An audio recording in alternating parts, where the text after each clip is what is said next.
ଭକୁଲ ରହିଗଲା। ସୁମନ ବାବୁ ଆସନ୍ତୁ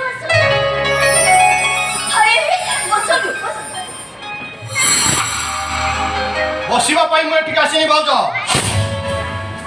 ଗୋଟେ ଅଜଣା ଗାଡିକୁ ଫଲୋ କରି ମୁଁ ଆସିଛି। ଆଉ ଦୂରରୁ ଥାଇ ମୁଁ ଲକ୍ଷ୍ୟ କରିଛି ଲୋକଟା ଗାଡିରୁ ଓହ୍ଲାଇ ଆପଣଙ୍କ ଘର ଭିତରକୁ ପଶି ଆସିଛି। ଅଜଣା ଲୋକ ପୁଣି ଆମ ଘରକୁ? କାହିଁ ସେମିତି କେହି ଲୋକ ତ ଆମ ଘରକୁ କେହି ଆସିନାହାନ୍ତି। କିନ୍ତୁ ଯଦି ସନ୍ଦେହ ଅଛି ତାହେଲେ ତମେ ଘର ଭିତରେ ସର୍ଚ୍ଚ କରିପାର। ଆବଶ୍ୟକ ମନେ କରୁନି। ଆପଣଙ୍କ ଉପରେ ମୋର ଯଥେଷ୍ଟ ବିଶ୍ୱାସ ଅଛି। ତାହେଲେ ଆସୁଛି। ରୁହନ୍ତୁ। ବାହାଘର କାମରେ ତ ସମସ୍ତେ ବ୍ୟସ୍ତ ଅଛନ୍ତି। ପ୍ରଥମ କରି ଆମ ଘରକୁ ଆସିଛ, ସରବତ ନ ପିଇ ଚାଲିଯିବ। ଏଠି ବସନ୍ତୁ, ମୁଁ ସାଙ୍ଗେ ସାଙ୍ଗେ ସରବତ ଦେଇ ଆସୁଛି। ବସନ୍ତୁ। କ'ଣ ଭାବୁଛନ୍ତି? ବସନ୍ତୁ, ମୁଁ ଗଲି ଆସିଲି।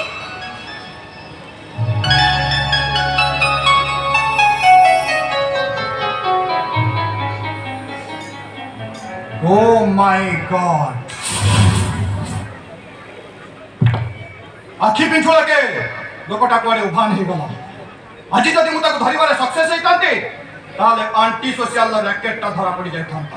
Guddu Guddu very good very good. ନମସ୍କାର ଇନ୍ସପେକ୍ଟର। ନମସ୍କାର।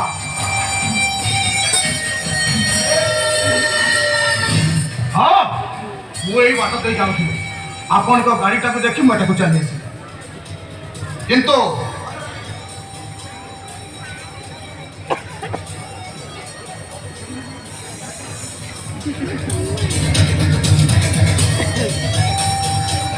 ତମ ଉପରେ ମୋର ସନ୍ଦେହ ହଉଛି।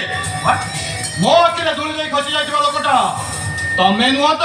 କି ପ୍ରମାଣ ଦେଇପାରିବ ଇନ୍ସପେକ୍ଟର? ପ୍ରମାଣ ଥିଲେ ତ ବର୍ତ୍ତମାନ ତୁମ ହାତରେ ହ୍ୟାଣ୍ଡକପ୍ ପକେଇ ବେଚ ରାସ୍ତାରେ ଘୋଷାରି ଘୋଷାରି ନେଇ ଯାଇଥାନ୍ତି। ଇନ୍ସପେକ୍ଟର ସୁମନ ରାୟଚୌଧୁରୀ। ସେ ଦୁର୍ଭାଗ୍ୟ ହୁଏ ତ ଏ ଅନଳ ପାର୍ଯ୍ୟୋଷୀ ଭାଗ୍ୟରେ କେବେ ଆସିବ? ଆଉ ଯଦି ଆସେ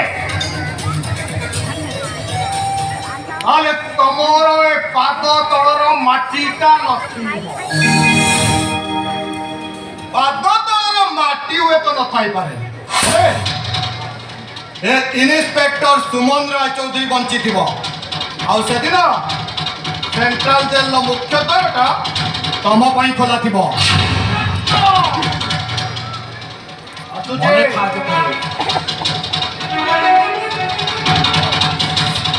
ରୁହନ୍ତୁ, ସରବତ ନିଅନ୍ତୁ। ଆରେ ଇନ୍ସପେକ୍ଟର, ଆରେ ବନ୍ଧୁ ଘରକୁ ଆସିଛନ୍ତି, ସରବତ ଗ୍ଲାସଟା ପିଇକି ଯାଆନ୍ତୁ ନା। ଏ ସରବତ ମୁଁ ପିଇବି ସେଇଦିନ ଯୋଉଦିନ ବର ବେଶରେ ପାଲିଙ୍କି ଚଢ଼ି ଏ ଘରକୁ ଆସିବି। କାରଣ ସୁରଭି ସହିତ ମୋର ବାହାଘର ପାଇଁ ନିର୍ବନ୍ଧ ହେଇସାରିଛି। ଏ ସରବତ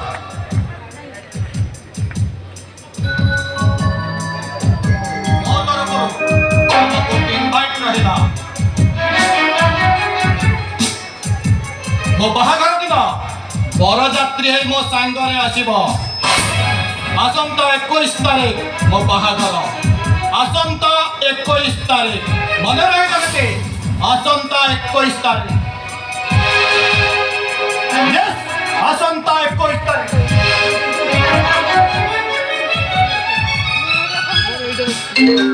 कार ଫେରିଲା ଦେଖିଲି।